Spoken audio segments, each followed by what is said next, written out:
ഇന്നും നേരത്തെ എണീച്ചും നേരം പരവരാ വെളുത്തിട്ട് നല്ല ഇരുട്ടുണ്ടായിന്. പിന്നെ ഇത്ര രാവിലെ എന്തിനു എണീക്കുന്നത് വെച്ചാൽ ചോറ് അധികം വേവില്ലാത്ത അരിയാണ്. അപ്പോൾ പിന്നെ അത് തലേന്നിട്ട് വെക്കാൻ പറ്റില്ല. അപ്പോൾ രാവിലെ തന്നെ ചോറ് വെക്കണം. അപ്പോൾ അതുകൊണ്ട് രാവിലെ എണീച്ചു.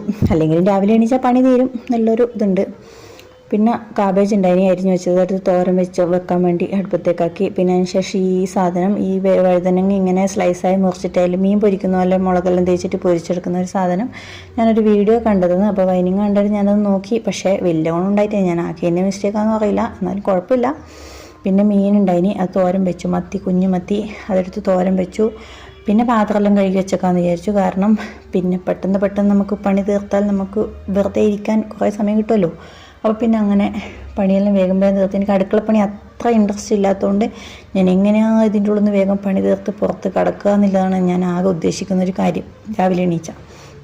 അപ്പോൾ അങ്ങനെ ആടെല്ലാം വൃത്തിയാക്കിയതിന് ശേഷം കുളിച്ചിട്ട് വന്നിട്ട് വിളക്ക് കൊളുത്തിയേക്കാന്ന് വെച്ചാൽ, കാരണം പണിയെല്ലാം ഏകദേശം കഴിഞ്ഞു. ഇനി മോക്ക് ഫുഡ് ഞാൻ ഭക്ഷണം പാത്രത്തിലാക്കി കൊടുക്കുകയേ വേണ്ടു. തലമുടിയും കെട്ടിക്കൊടുത്താൽ മതി, ബാക്കി എല്ലാ കാര്യങ്ങളും ഓൾ തന്നെ ചെയ്തോളും. അപ്പോൾ പിന്നെ അത് മാത്രമേ ഉള്ളൂ പണി. അപ്പോൾ അങ്ങനെ വിളക്ക് കത്തിച്ചു, പ്രാർത്ഥിച്ചു, കുറിയെല്ലാം തൊട്ടു. അതിന് ശേഷം ഓക്കുള്ള ഫുഡ് പാത്രത്തിലെല്ലാം ആക്കി റെഡിയാക്കി ബേഗിൽ വെച്ച് കൊടുത്തു. പിന്നെ ഓൾ വന്ന് മുടിയെല്ലാം കെട്ടി ഫുഡെല്ലാം കഴിച്ചു.